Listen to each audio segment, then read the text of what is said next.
La force des choses m'amène aujourd'hui au ministère de la Justice et de la Sécurité publique pour y assurer l'intérim, en ma qualité de ministre de l'Intérieur et des collectivités territoriales.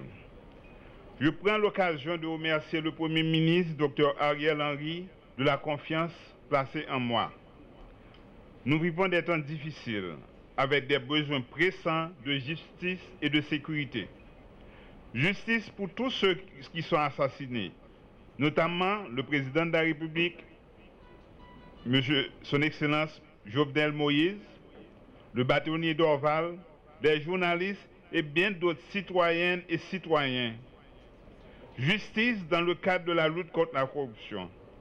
Justice pour tous ceux qui sont en prison pour toutes sortes de raisons, mais sans possibilité de voir leur juge naturel, encore moins de bénéficier d'un procès équitable dans les délais prévus par la loi.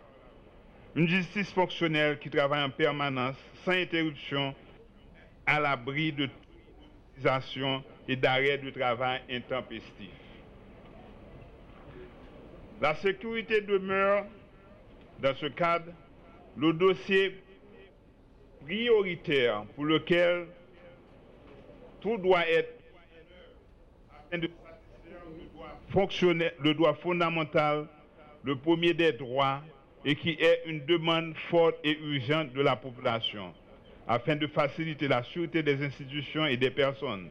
Cette sécurité qui doit permettre à chacun de circuler sans entrave, de vaquer à ses occupations sans crainte pour sa vie et ses biens. Mesdames et messieurs, redonner à l'État son sens et son autorité pour des services publics à la population, c'est le pari d'aujourd'hui, celui que de tout dirigeant et des citoyens conscients, militants du développement intégral de l'État et du règne de la loi. Pour cela, il nous faut donc travailler ensemble, sans relâche et avec intelligence, avec le concours de tous, pour atteindre de tels objectifs. Au gouvernement, nous sommes conscients des défis et des enjeux. C'est pourquoi nous nous inscrivons dans la démarche de créer des conditions d'une gouvernance publique apaisée à l'effet de parvenir à redresser la barre d'une république souveraine. Il n'y a plus de place pour la distraction, pour les diversions, pour la confusion et les luttes mesquines et intestines. La population attend de nous que nous nous mettions au travail, tout de suite. Dans cette quête, la loi doit reprendre ses droits et nous guider dans la recherche de solutions viables et durables. C'est donc dans cette voie que je m'engage durant l'intérim. Je souhaite pouvoir frayer la voie au redressement de nos institutions. Nous devons établir cette nécessaire cohérence et d'harmonie entre les pouvoirs judiciaires et le pouvoir exécutif qui sont tous deux impliqués dans la gestion de la justice et concourent à asseoir l'ordre public.